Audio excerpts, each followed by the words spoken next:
Hello friends, welcome to my channel Shri Sai Sanskar hostel, जिसमें मैं आज लेके आया हूँ आपके लिए त्रिभुजों की जानकारी। तो भुजाओं के आधार पर त्रिभुज को हम पहले वर्गीकृत कर लेते हैं।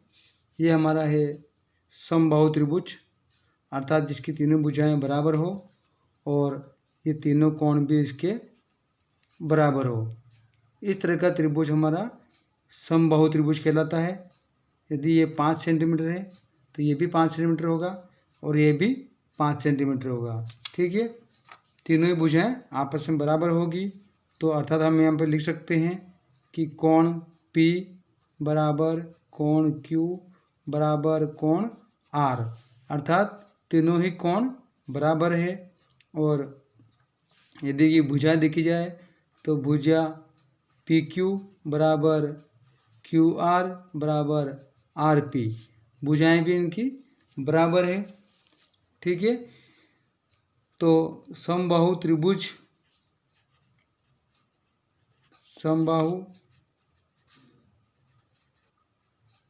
त्रिभुज का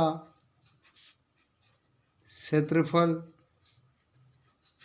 का जो सूत्र है वो है √3/4 a का वर्ग, जहाँ पर a बराबर क्या है, हमारे भुजा है। जो भी हमारी भुजा होगी उसका वर्ग करके √3 का मान का गुणा करके 4 का भाग दे देंगे तो हमारा ये क्षेत्रफल निकल आएगा। और परिमाप का तो दोस्तों आपको पता ही है, समबाहु त्रिभुज का परिमाप बराबर तीनों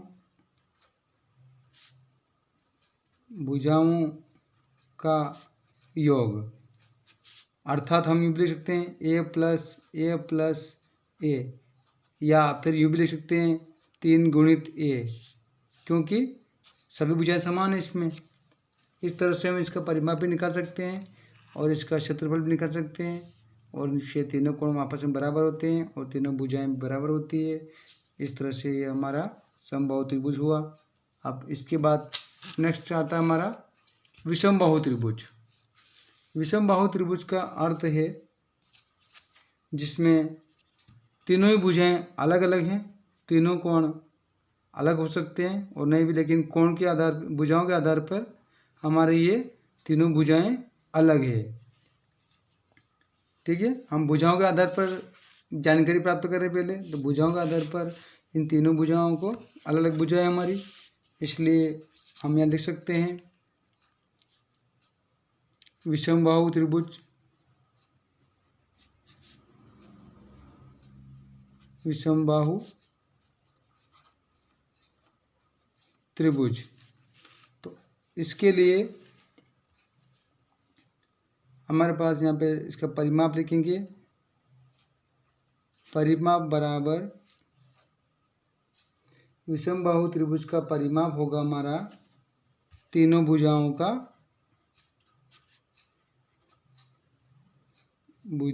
का योग।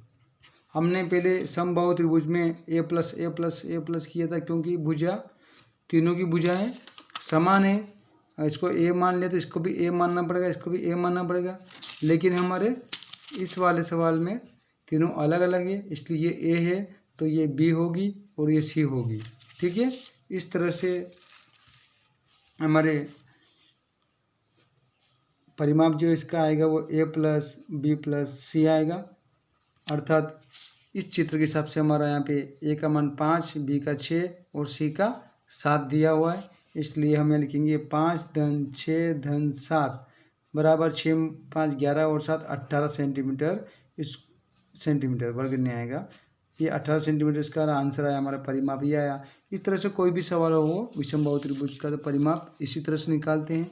और अगर क्षेत्रफल निकालना है, क्षेत्रफल बराबर इसका क्षेत्रफल आएगा हेरोन के सूत्र से। हेरोन का सूत्र जो कि हमारे 9वीं और 10वीं कक्षा के गणित में है।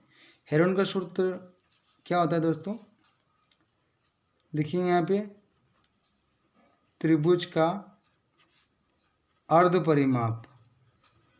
परिमाप को हम S से प्रदर्शित करते हैं, जिसमें तीनों भुजाओं का योग करने के बाद 2 से भाग दे देते हैं तो ये हमारा त्रिभुज का अर्ध परिमाप निकल जाएगा। 2 का भाग नहीं देंगे तो पूरा परिमाप हो जाएगा और 2 का भाग दे देंगे तो अर्ध परिमाप निकल जाएगा। तो फिर अर्ध परिमाप निकालने के बाद त्रिभुज का क्षेत्रफल निकालेंगे, जिसके लिए हम लिखेंगे S minus A, S minus B, S minus C. S का मतलब अर्ध परिमाप और ए बी सी ये त्रिभुज की भुजाएं हैं जो कि विषम है, इसका रूट निकालना है। बस इसमें मान रख के इसका वर्गमूल निकाल लेंगे तो ये हमारे त्रिभुज का क्षेत्रफल आ जाएगा। लेकिन इसके लिए हमें पहले अर्ध परिमाप निकालना पड़ेगा। ठीक है, अर्ध परिमाप निकालने के लिए मैंने बता दिया है, इसमें ये ए बी सी प्लस करके 2 से डिवाइड कर देंगे तो त्रिभुज का अर्ध परिमाप निकल जाएगा। अब बढ़ते हैं हम अगली तरफ। हमारा ये तीसरा त्रिभुज जो है भुजाओं के आधार पर समद्विबाहु त्रिभुज। समद्वि मतलब समान 2 भुजा वाला त्रिभुज। इसकी ये भुजा इसके समान है और ये असमान भुजा है। ठीक है, तो इसमें लिखेंगे दोस्तों इसका परिमाप समद्विबाहु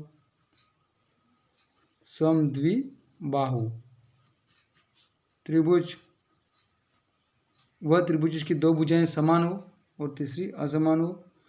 अर्थात हम लिख सकते हैं इसमें एक्स वाई बराबर एक्स जेड, ये दोनों भुजाएं बराबर है और तीसरी भुजा इनके बराबर नहीं है। इसमें है एक्स वाई बराबर है एक्स जेड के और ये तीसरी जो भुजा है वाई जेड है जेड वाई, ये इसके बराबर नहीं है। ठीक है, तो इसका परिमाप कैसे निकालेंगे? परिमाप का सूत्र फिर वही रहेगा, सभी यानी कि तीनों भुजाओं का योग, सभी भुजाओं का योग या तीनों भुजाओं का योग, क्योंकि त्रिभुज में 3 ही भुजाएं हैं तो योग करेंगे तो ये परिमाप निकल जाएगा। बहुत ही आसान है। अब इसका हम निकालेंगे क्षेत्रफल। तो क्षेत्रफल वही उपरोक्त अभी हमने लिखा है, क्षेत्रफल बराबर निकालेंगे हम हेरोन के सूत्र से। हेरोन के सूत्र में उपरोक्त ज्ञान में अभी हमने जानकारी दी है, इसी हिसाब से हेरोन सूत्र इसमें लगाकर क्षेत्रफल निकाल सकते हैं आसानी से। ठीक है दोस्तों,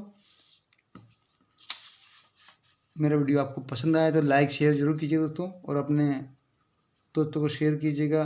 मेरे चैनल पर नए हो तो सब्सक्राइब जरूर कीजिएगा दोस्तों। तब तक के लिए धन्यवाद, मिलते हैं अगले वीडियो।